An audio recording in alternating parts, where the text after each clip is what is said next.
बहु खपुरा कीते जिंदगी दी कमाई बहु खपुरा कीते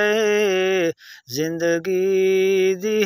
कमाई जवानी मेरी हंढा के जवानी मेरी हंढा के दीगिर चाही वञाई बहु खपुरा कीते जिंदगी दी कमाई कलम उथई चलई है कलम एजें सिखाई तेरी नप के उंगलियां दे अलिफ ते बे पकाई अलिफ ते बे पकाई अपने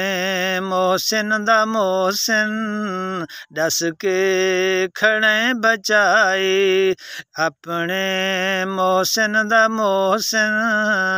दस के खड़े बचाए जवानी मेरी हंढा के जवानी मेरी हंढा के दीगिर चाही वञाई हजरत अली तकेदा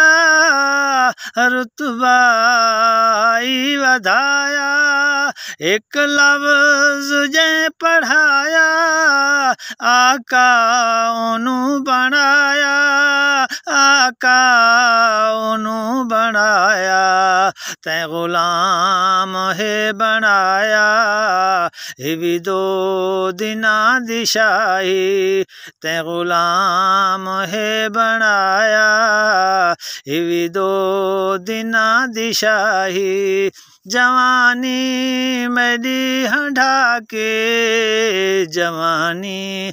मेरी हंढा के दीगिर चाही वञाई कमले निसे पता है तू जो वदा करें दे गरीबां दे खून पी के भरे खूपिया भरे दे भरे खूपिया भरे दे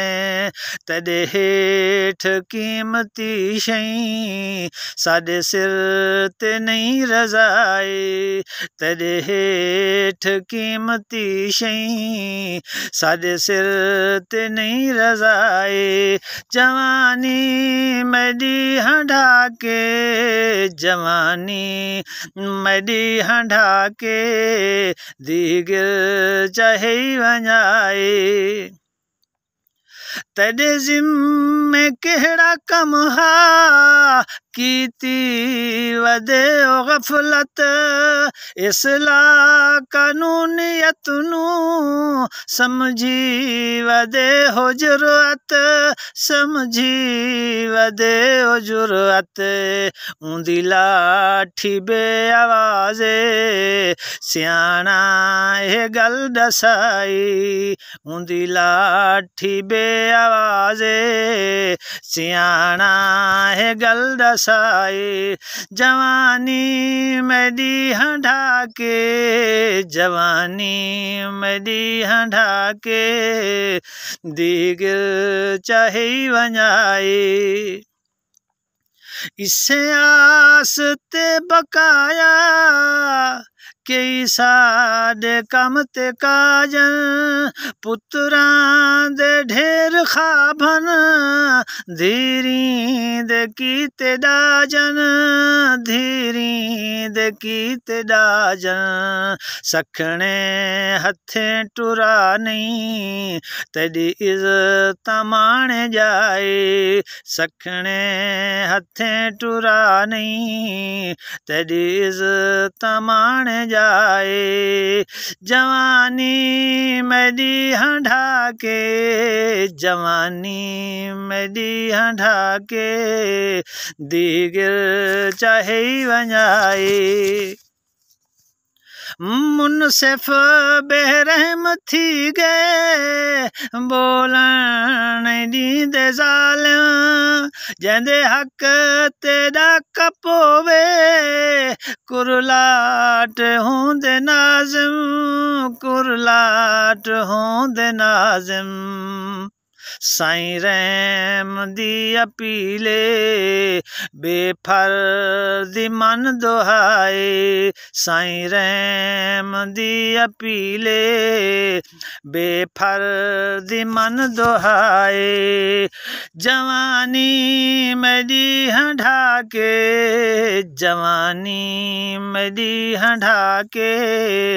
दीगिर चाहे वञाए बहु औखा पोहरा कीते ज़िंदगी दी है कमाए बहु औखा पोहरा कीते ज़िंदगी दी है कमाई।